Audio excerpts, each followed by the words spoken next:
Is Khaleke Hudson really a player Washington should sign? Well, we'll tell you on today's Player Focus. Let's go.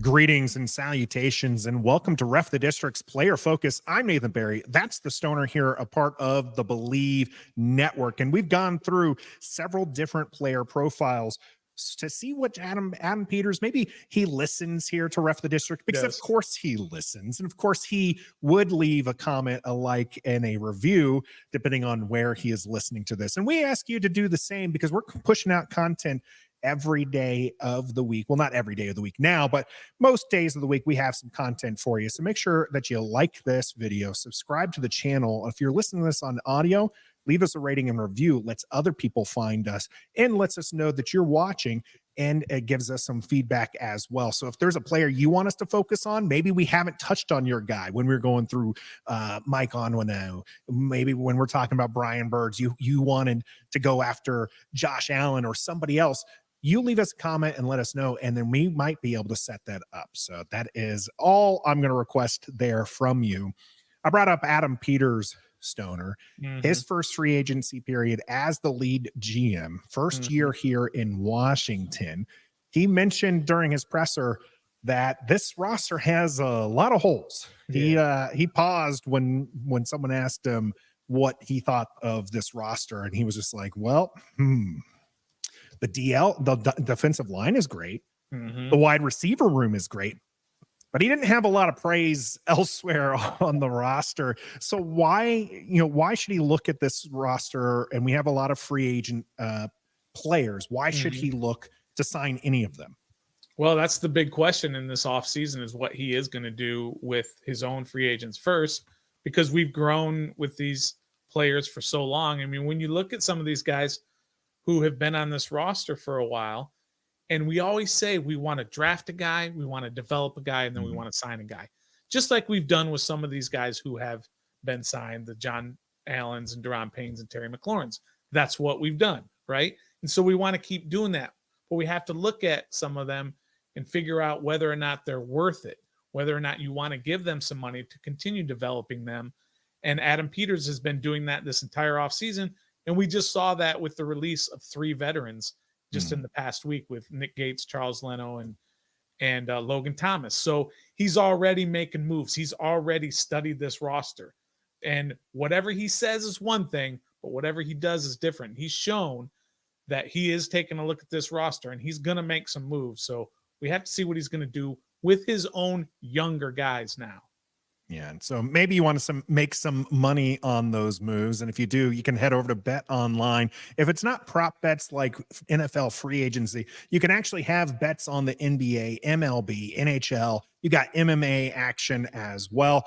All of it right at your fingertips at Bet Online. Use the code BELIEVE, BLEAV, get yourself a 50% welcome bonus as you start your adventure out there on Bet Online. March Madness coming right around the corner, and we've actually got a March Madness deal for you as well, as we're going to be breaking down the college quarterbacks, ranking them 1 through 8 and going through them. I should say Caleb Williams, clear number 1. He's not going to be on there. He's going to be the de facto boss fight for it. So you're going to want to make sure, again, that you sub so you can get that information as it comes out. Well, we're not talking about college quarterbacks today. We're talking about some other players. And so this is an interesting one, Stoner, as we turn our player focus into Khaleke Hudson. And when it comes to this, you asked me to pick a player for Washington to sign. You took Cam Curl from me, and so I had to go through the rest of it. I was like, do we want Kendall? Do we want Kendall Fuller for his price, or do we want somebody else? Do we want Antonio Gibson, who I'm a big Antonio Gibson guy? I was like, I don't know about that. And then it was, how about Curtis Samuel, who was explosive in the Eric Bieniemy offense, and we're bringing in Cliff Kingsbury, who likes to use 4 sets of wide receivers, and maybe that would be something exciting. And I just couldn't do it. I couldn't sign any of those guys. And so I looked at who else was out there, and Khaleke Hudson was the name I came to. And that might surprise quite a few people. And I'm probably going to get yelled at in the comment section for this one, Stoner, assuming people actually look for Khaleke Hudson content. He has not been great by any stretch of the means. And I'm not trying to, blow smoke up people's rear ends as far as that's concerned. Although he did have a larger usage this year than he had in his previous years. He'd seen 405 defensive snaps. That completely eclipsed anything that he was seeing. And one of the things I would say is in those games we watched, he actually did show me he can play football more than what he had been used prior. And I think what makes this a great signing is Adam Peters talked about how they're not going to go big time shopping. Well, good news. Khaleke Hudson's not a big time name. No one's going to fight you for him. And you could probably give this guy league minimum to come here and play. Yeah. And one of the other reasons why I was looking at Khaleke Hudson as a potential target for Adam Peters in the Washington Commanders is that I think we're going to start to see an increase in linebacker play. The conversation has already shifted about how Davis is going to be played, not just as an outside linebacker, but also, more of a pass rusher. We expect them to sign a middle linebacker in free agency or pick one up in the draft.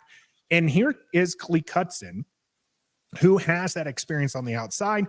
He can rush after the quarterback. He is a smaller linebacker, so you don't necessarily want him as your run stopper. If you have him as your middle linebacker, he is not a thumper, but he is an athletic guy who you can get for cheap. And that's why I really think Khaleke Hudson should be re-signed here in Washington. I think you're a little crazy. I think you're a little off your rocker. And I like Khaleke Hudson. I think he's done some good things with Washington. But here's the problem, Nathan, and you mentioned it. He's tiny, relatively speaking, for the linebacker position. Your average linebacker size is for an inside linebacker is usually about probably 6'2" to 6'3" and about 240 pounds. He's 6 foot 220. He's tiny. And if you want to put him on the outside as an edge rusher, usually those guys are like 6'5", 270. Oh yeah, he's not a defensive end edge rusher. No. Yeah, so I don't know where he plays, but we looked at him last year, and we looked at one particular game, looked at every single snap that he had in that game. And the one thing that stood out to me, well, two things I would say. The first thing was he's a guy, he has want to, right? He's a guy who's a lot of energy and will go full speed every single play. He doesn't take plays off. That's awesome. But the second thing that stood out is that if he gets a blocker on him, he's done. It's over. He's not going to shed a block, and he's not going to make a play that way. So I don't know how you can convince me, unless you're trying to tell me you want to just sign him as a backup. But I don't know that I want to have this guy and give him some money for a couple of years and have him starting. I don't know about that. Yeah. It would probably be a shorter contract for, Hudson. And it probably is, again, a deal that is probably more team friendly. As again, I don't think Khaleke Hudson's going to have a lot of shoppers around for him based off of what we've seen. But I do think he brings more experience than somebody who would be signed as a rookie.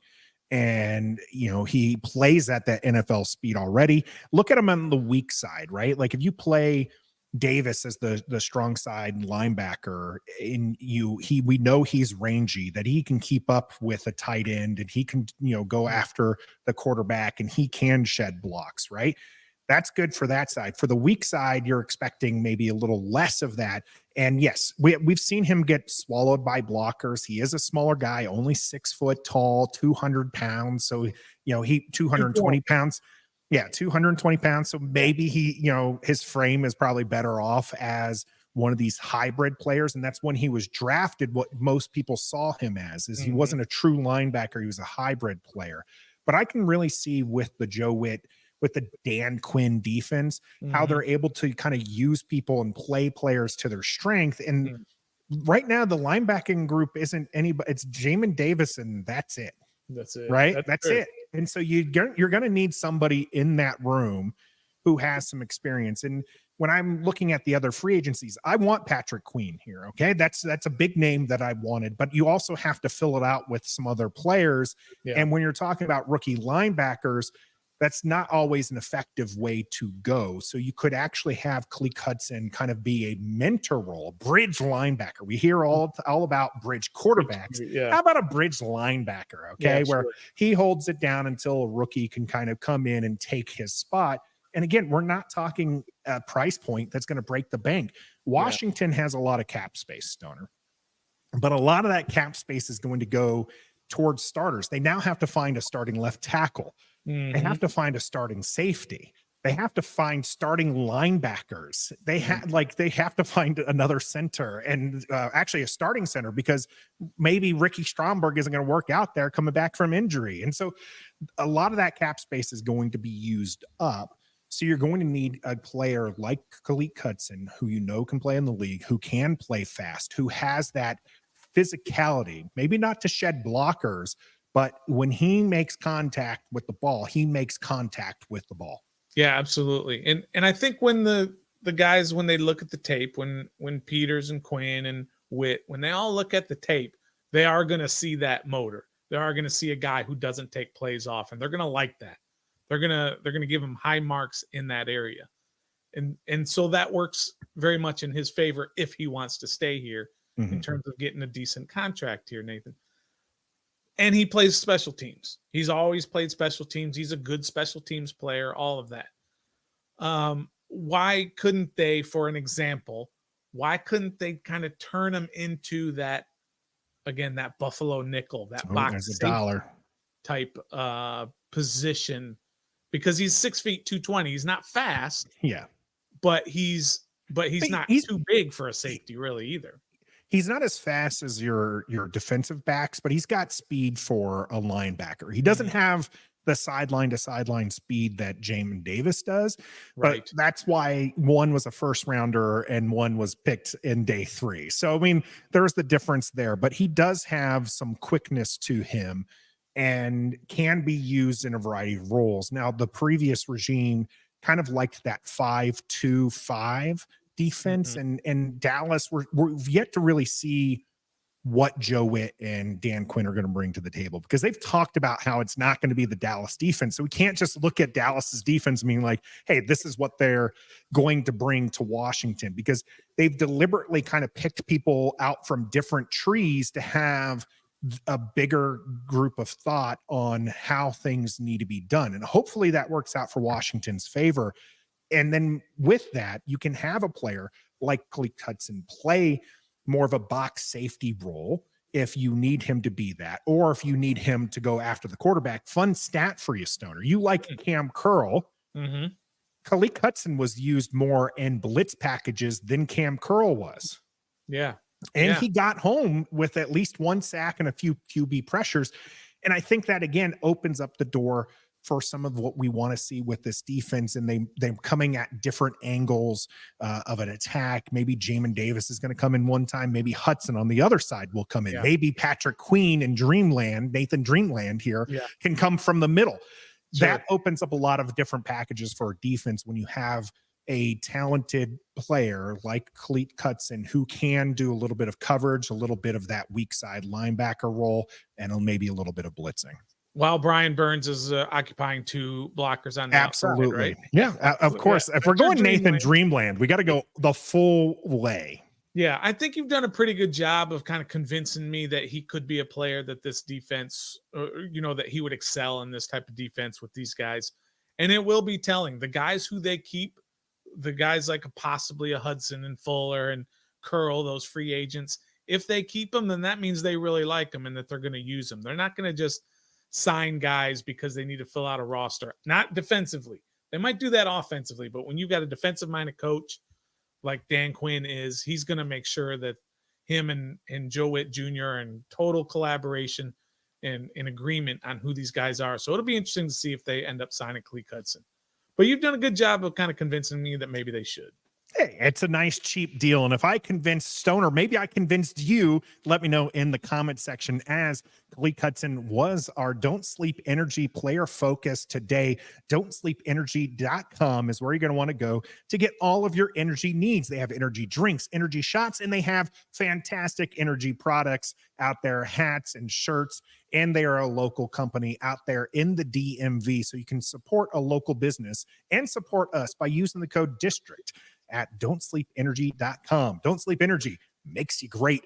So if I've convinced you, leave that comment in the comment section if you're watching this on YouTube, or you can, of course, hit us up on any of our social media platforms at Ref the District.